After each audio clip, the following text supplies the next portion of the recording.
Yeah, you're in Timber, look happy there. Nearly as happy as when you watch a North London derby with Ian Wright. Oh. It's a good ball. Go. Ah!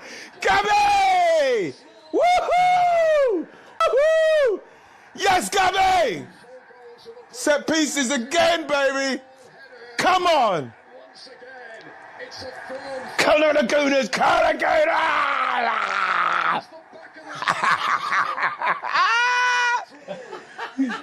We're back! You've never been away. Another quiet day. Another quiet day with Wrighty. A big week for Arsenal and a big win to start it, and their third successive away win in the North London derby for the first time since the 87-88 season, and it pops them back into second in the table after 4 games. Crucially, 2 points behind the champions Manchester City, who of course they play 1 week from now. City the only team left with a 100% record. Spurs left to reflect on, and just 1 win now in 8 Premier League meetings against Arsenal, yet again unable to find the breakthrough. We'll come to them in a moment, but there's the hero, the Brazilian Gabriel, with that goal after 64 minutes. How big a goal for a game you said they had to win, they have won. Massive, massive goal. Fantastic performance from him. In fact, the old back four, I thought Timber was fantastic. Same with Saliba. I thought that Tottenham almost played into their hands a bit. They weren't playing the ball fast enough. They weren't playing through the lines. They weren't, even when they got the crosses in, they weren't great crosses. They cut out everything. I thought they were very much in control for a team that didn't really have that much control in the midfield, which I thought they would have with Jorginho and Thomas Partey. But in the end, I think we deserved that. Arsenal deserved to win that.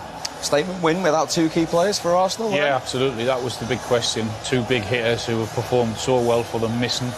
How would they cope? There's your answer. Without playing particularly well, or having to play particularly well, the impressive thing about him and his team was how hard they were to beat, how good they were defensively. They had all the right answers. I thought Tottenham were really poor again in forward positions, very much like they have been for most of this season, certainly at Leicester, Newcastle, and again today. They couldn't get past that back four, in particular him, who was outstanding. Did Spurs give their fans enough there today, Glenn? No, what I was disappointed more than anything was when they go 1-0 down. You're at home with all the fans there. The reaction was poor. It really was. They just kept plodding away. There was a bit of desperation in their play in the end, and there wasn't, like Alan just said, there wasn't enough creation in that last third. Any cross that went in just found an Arsenal man. There was no movement. There was no patterns of play. They've got to make more movement off the ball when teams bank in against them to try and get in and seek in behind that defence, like City do, on the edge of the 18-yard box. Spurs found that very, very difficult today. They created some chances, of course. They came out second half on the front foot.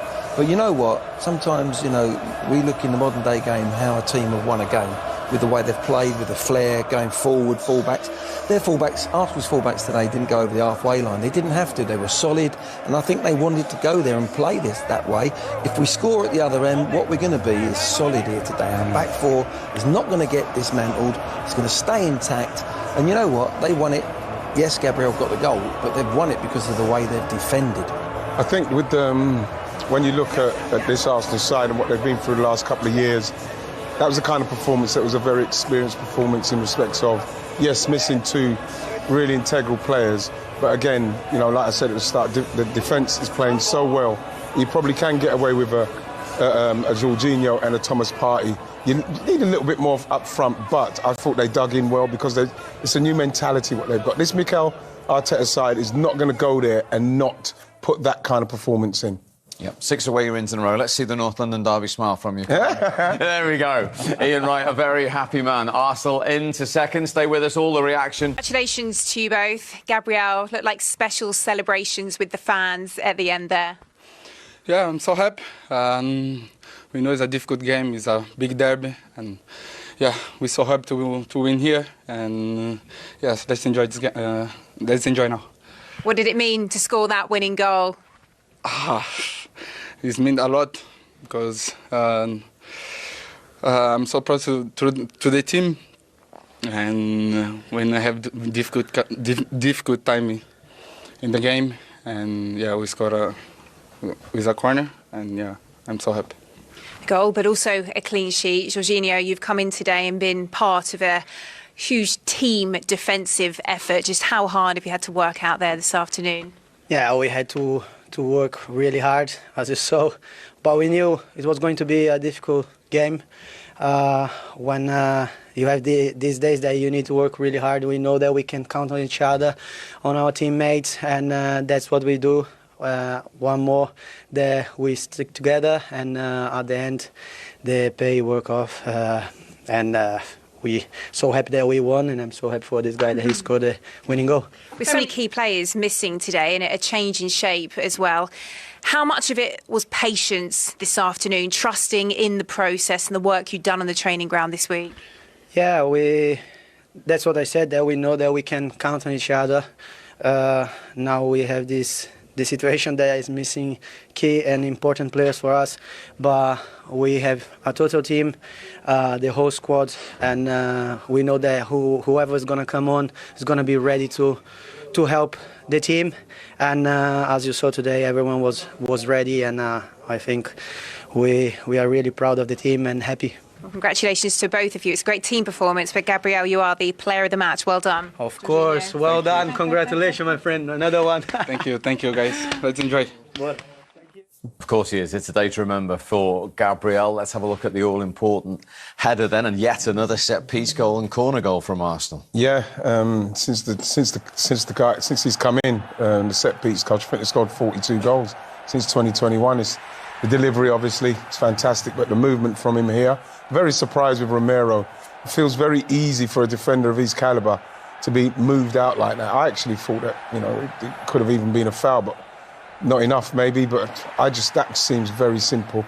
And when you look at the proximity to the goal, to where he's headed it in, it's very, very easy goal for Arsenal to score. Yeah, it wasn't a foul. There's not enough in it. If Romero chooses to go over, then the referee's got a decision to make. But whilst he stood up, and there was no way they were going to change his mind with the VAR or anything like that. It's not enough to overrule that. It was great movement. There was one player who really, really wanted to get on the end of that, and there was one player that was happy to be shoved off it. And from Tottenham's point of view, to be undone in this kind of area, not a blistering goal, not an end-to-end counter-attack goal, will be a huge frustration, Glenn. Well, yeah, I mean, they must know that Arsenal are good from set plays. They've decided there. Last year it was zonal from corners. This year it's slightly changed. They've gone man for man on danger men like Gabriel, and whoever's been designated to mark him, do your job. Do your job, not what Romero's done. And then there's other players now doing a little bit of a zonal. Last year it was solid, 4 of them across there, and they got caught out. For me, the goalkeeper's got an Achilles heel here, because other clubs have seen it. Any ball in that in-swinging area, into that 6-yard box, I'm not sure he can come. There's too many bodies there, but his intent is to go back. He's never looking to come out. Look, he's involved in the sort of battle up. He's got to detach himself away from that and think to himself, where is my intent? My intent is, his body's always going backwards. He's got to come and punch some of them balls. Not necessarily that one, that's a bit different, but this is big. They've played that corner because time and time again he's conceded, or he flapped at one in the first half. If I remember, a corner came over and he said he didn't touch it. It wasn't convincing. And that's an Achilles heel he's got particularly. He's a good shot stopper, but he has got to come and make himself more physical, come and get more balls, come and punch. You ain't got to catch it. There's lots of bodies. Clear the area. And until he does, they're going to concede even more goals. Brilliant header. I mean, there are so many different things. The ball has to come in first of all, then his movement, and then the timing of his jump to get away from the defender, and then the connection. It's a magnificent header. It really is. The desire to get on the end of it and shove everything, get out the way. I'm coming and I'm going to get on the end of it, and no one's going to stop me. It's a superb header. But that's the problem. You can't be unopposed. That's right. If your goalie's not coming, you cannot be unopposed. 3 of Arsenal's last 4 goals against Tottenham have come from corners. Yeah.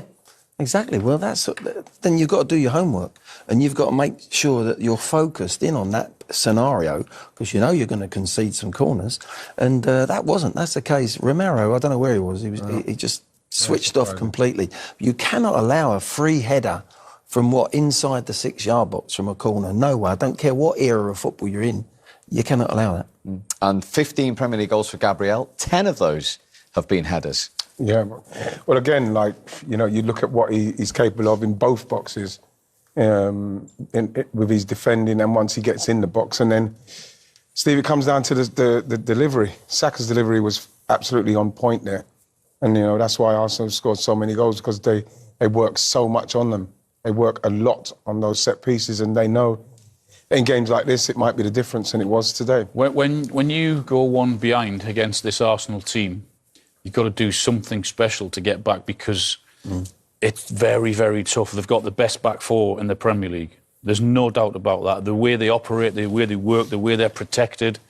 I mean, Spurs just didn't have an answer today, not for the first time this season, but in the end, this just ended up lumping balls into the box, which are food and drink to these two centre-halves, you know. They're big, they're strong, they don't mind a battle. In fact, they love a battle and a challenge. And they just got rid of everything that came into the box. They were absolutely magnificent. Psychologically, to go and win without Wright and Ødegaard, two huge players who, as we mentioned, never, ever miss a Premier League game. Yeah. What will that do to the whole group? Well, not only for the whole group, but for them too as well, because obviously they are arguably our best two players alongside Saka. Well, Saliba. With Saliba, I'm going to go on now. But like, obviously, them looking in, you need the team to be winning without your best, because, like I said at the start, you're looking to challenge Man City, and you have to challenge Man City sometimes without your best. And I'm not saying we played unbelievably there, but we got it done simply because the defence is so good and the set pieces are so good. So we've won that game, and two aspects of our game that's improved over the last few years, and that is what's won us that game today. OK, let's get some Tottenham reaction. Here is their captain, Heung-min Son. I'm sure you're hurting. A third consecutive defeat here to your rivals.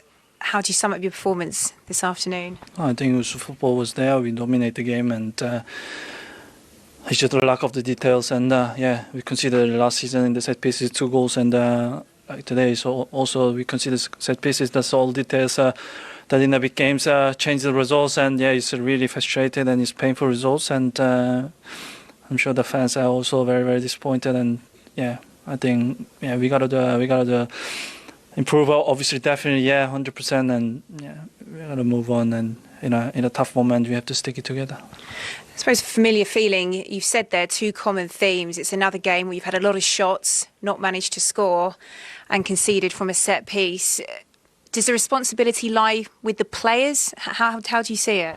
Well, yeah, definitely. I think because it's until we are getting in the final set, and we are getting right shots and right decision. But I think player has to take responsibility, because it's to get it there is I think most hardest part. So, and we gotta be really sure in the training and in the game that we have to make sure that we are making a right decision and be more clinical. It's a similar theme to what we've seen in every game from Tottenham. People saying they've got to be more. Leicester, certainly Leicester, certainly Newcastle, certainly today. Certainly Leicester, certainly Newcastle, certainly today. I mean, they had possession. A lot of it was sideways, backwards.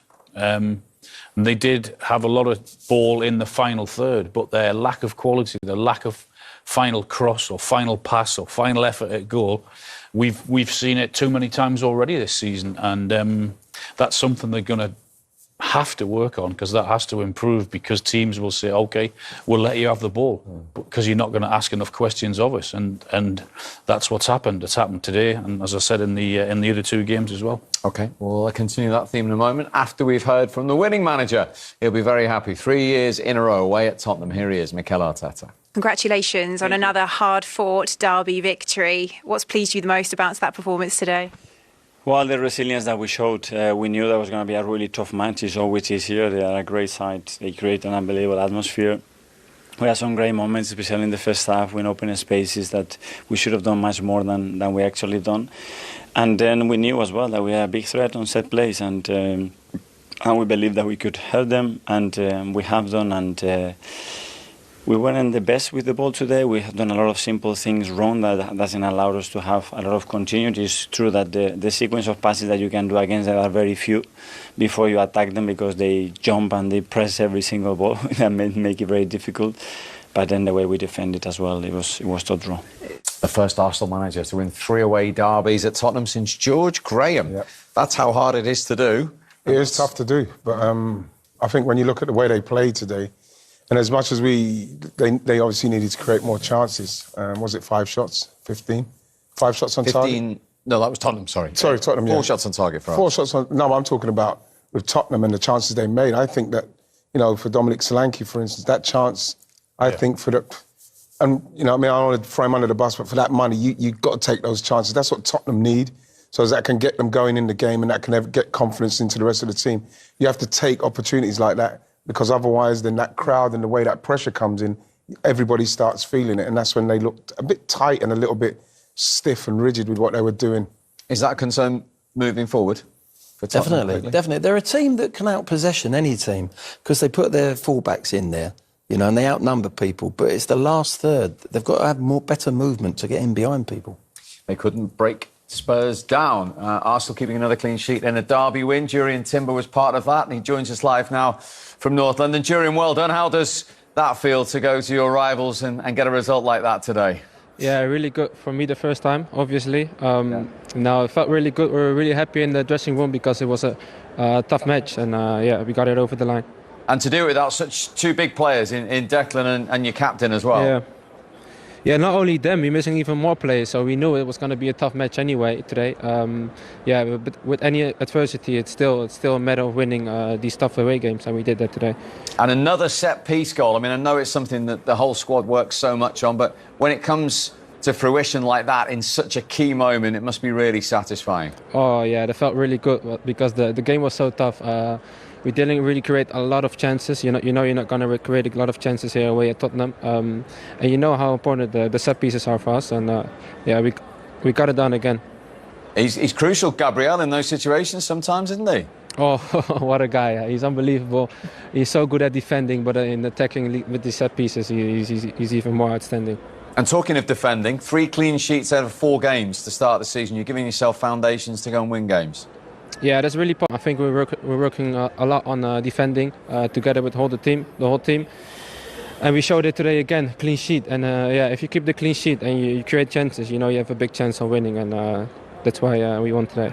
It's a big win at the start of a big week. So how important was that ahead of Champions League? And then, of course, a week today, you go to the Champions. Yeah, it's gonna be a big week. It's nice to start it like this after the international break.